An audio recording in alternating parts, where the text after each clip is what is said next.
অন্যের প্রতি যেন বিশ্বাস আসে, বিশ্বাস স্থাপন করতে পারি, অল্পতে যেন কারোর প্রতি মনোক্ষুণ্ণ না হই। আর যারা নেতৃত্ব দিবে এখানে বয়সের ব্যাপার না, তার এই জ্ঞানের ব্যাপার না। একটা নেতৃত্ব স্থানে যখন একজন পৌঁছে তার অবশ্যই তার যোগ্যতা আছে, যোগ্যতা না থাকলে সে নেতৃত্ব গ্রহণ করতে পারে না। তাকে আমরা সম্মান দিই, এই সম্মানটা আমরা এইভাবে দিয়ে আসবো। পরবর্তী জেনারেশন যারা আসবে সেভাবে একদিন আপনারা ওই জায়গায় আসবেন, আপনাকে আরেকজন সম্মান দিবে। আমি ওই জিনিসটা এই সকলের কাছে আমি আহ্বান করবো যেন এই জিনিসটা থাকে। আর আরেকটা বিষয় যেটা, যে কোনো প্রোগ্রাম হইলে পরে, যেমন আমি এটা আমাদের গ্রুপে, আমাদের একটা গ্রুপ আছে, আমাদের এই যে আমাদের একত্রিত করার জন্য একটা গ্রুপ করা হয়েছে, হোয়াটসঅ্যাপ গ্রুপ আছে এবং একটা মেসেঞ্জার গ্রুপ আছে।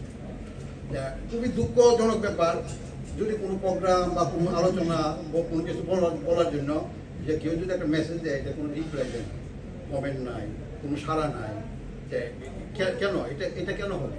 এটা দায়িত্ব তো সকলে। এটা মনে করেন আমি একটা মেসেজ করলাম, এটা কি আমার দায়িত্ব শুধু আমি মেসেজ করবো? এই দায়িত্ব তো আপনারও থাকতে পারে, একজন সাধারণ সদস্যরও থাকতে পারে।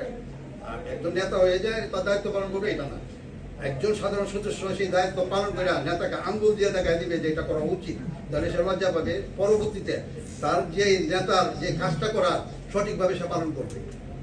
তা আমি আহ্বান করবো যে যেন এই গ্রুপে এই জিনিসটা সকলে মনিটরিং করবেন, সকলে দেখবেন। সরাসরি আসতে পারেন না, অনেকেই এই কাজের চাপে এখানে আসতে পারেন না, সকলেই এভাবে করবেন, সহযোগিতা করবেন একে অপরকে। এখানে আরও বক্তব্য দিবেন, মূল্যবান বক্তব্য দিবেন। আমি আমার বক্তব্য দীর্ঘায়িত করবো না, তবে আমি আজকে এই প্রতিষ্ঠা বার্ষিকীতে আমি বলতে চাই যে আমাদের যে দাবি 10 দফা দাবি ছিল, এই নুরুল আলম আকার ভাই আশা করি উনি সংক্ষিপ্ত আকারে আপনাদেরকে এই বলবে যে আমাদের কি দাবিগুলো ছিল। এর মাঝে একটা দাবি সম্ভবত কিছুদিন আগে পুরো হয়েছে, যেটা হলো এই এনআইডি কার্ড। এটা কিন্তু পরিপূর্ণ হয়েছে।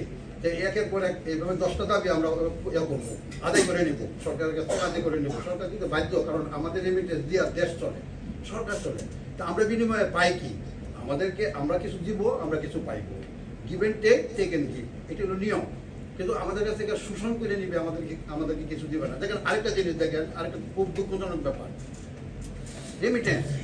সরকার আমাদেরকে একটা রেমিটেন্স দিচ্ছে 2.5% দিছে, আবার পরবর্তীতে ঘোষণা করা হয়েছে 5%, কিন্তু মূলত আমরা 5% পাচ্ছি না। এখন আবার পাইতারা চলছে যে এই রেমিটেন্সটা দিচ্ছে এইটা কেটে নেওয়ার জন্য। এরপরে দেখেন যে টাকার যে মান, আমাদের যে টাকা দিন দিন এটা কমে আসছে। আমাদের দেশের অর্থনৈতিক অবস্থা সকলেই জানেন, যে 1 কেজি চাল কত টাকা থেকে কত টাকা হইলো, ডালের দাম কত টাকা থেকে কত টাকা হইলো, এইভাবে জিনিসের দাম বাড়ে, কিন্তু আমাদের যে টাকার মান দিন দিন কমে। আমরা কি করব? আমরা দেশকে তো আমরা সব কিছু দিয়ে দিতেছি, দেওয়ার পরে আমরা বিনিময়ে পাই কি? আমরা কিছুই পাই না। এই জন্য সরকারের কাছে আমার দাবি